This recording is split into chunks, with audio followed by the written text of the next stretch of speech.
Para o estado de São Paulo, que é o mais afetado pela pandemia do novo coronavírus no Brasil em números absolutos, tem 186 municípios que registraram pelo menos um caso de Covid-19, mas nenhuma morte. Os dados são da Secretaria Estadual de Saúde. Você encontra mais detalhes dessa matéria no nosso site www.jovempan.com.br. Ainda de acordo com esses dados, 85,1% dos óbitos por Covid-19 no estado de São Paulo estão concentrados na capital e na região metropolitana. Só na cidade de São Paulo eram 1.801 mortes. Interior e litoral têm somados 14,9% das mortes.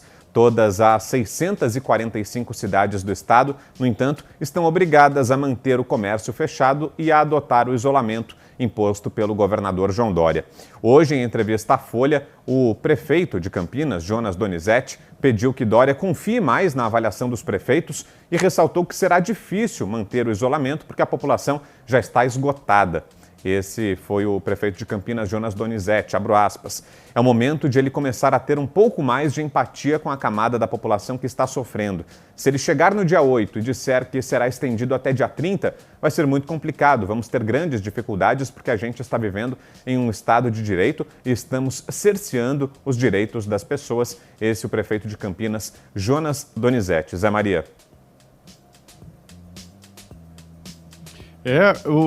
Todas as decisões do governo e do prefeito têm que estar embasadas em critérios técnicos.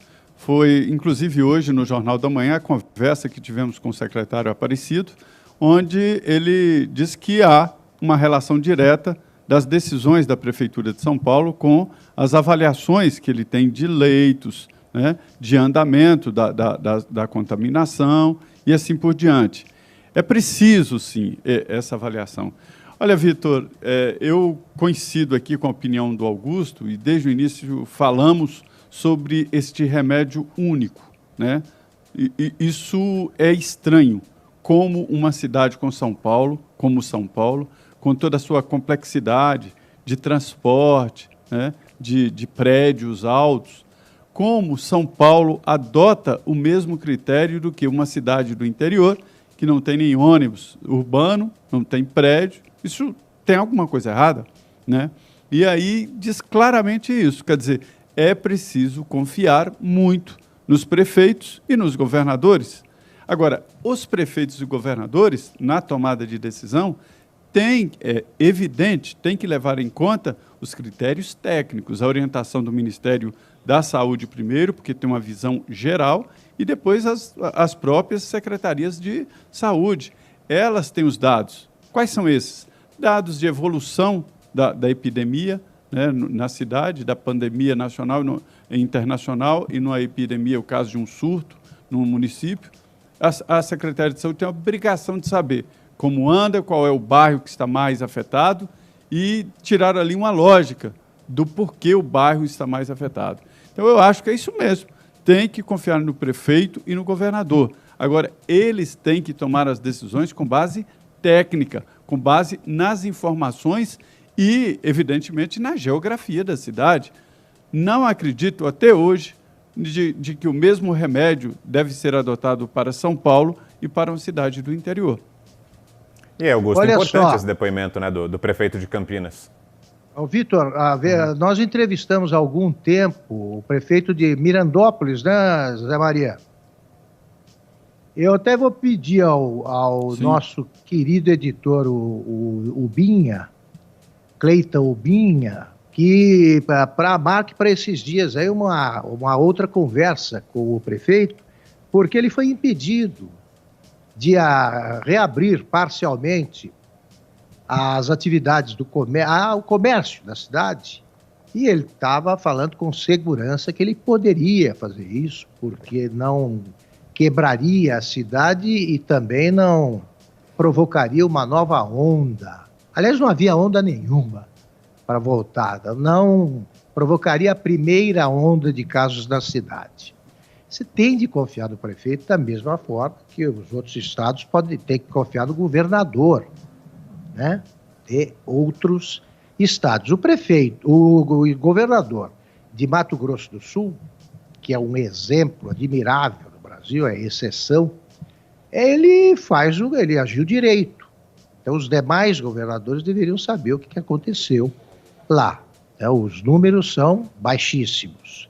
E mais, é preciso botar na cabeça que a retomada das atividades na Espanha, na Itália, não significa que a pandemia acabou. Lá eles continuam a contagem de mortos, de infectados, novos casos confirmados, e estão fazendo, paralelamente a isso, a retomada gradual das atividades econômicas. Então não se pode esperar que acabe a coisa. Porque se você aposta num remédio único, como bem lembrou o Zé Maria, você torce para que os números sejam expressivos, porque isso ajuda a tua tese. Ontem eu lembrei esse negócio. Pela a queda do número de mortos ocorreu em 7 dias consecutivos. Ontem, 60. E aí a gente fica sabendo que se não foram 60 ontem, esse número decorre da soma de mortes ocorridas 3 dias antes, 4, 5, que não foram notificadas. Eles fazem esse trabalho no fim de semana.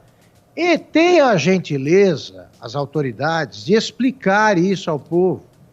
Não, eles deixam o povo acreditar que na véspera o número foi de 27 mortos. Agora 60, e tem que ficar assustado. Tenha dó, sabe? O povo também precisa de esperança. Os outros países estão convivendo com números assim e abrindo, porque tudo indica que a curva está perto da fase descendente. Repito, nesses países e aqui.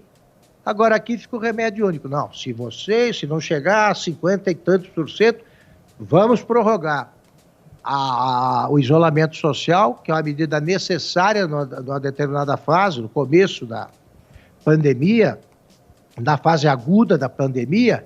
Ele vai acabar desmoralizado se os governadores insistirem em agir com autoritarismo, se valendo de informações que beiram o terrorismo, porque o povo não vai acreditar e vai voltar a trabalhar.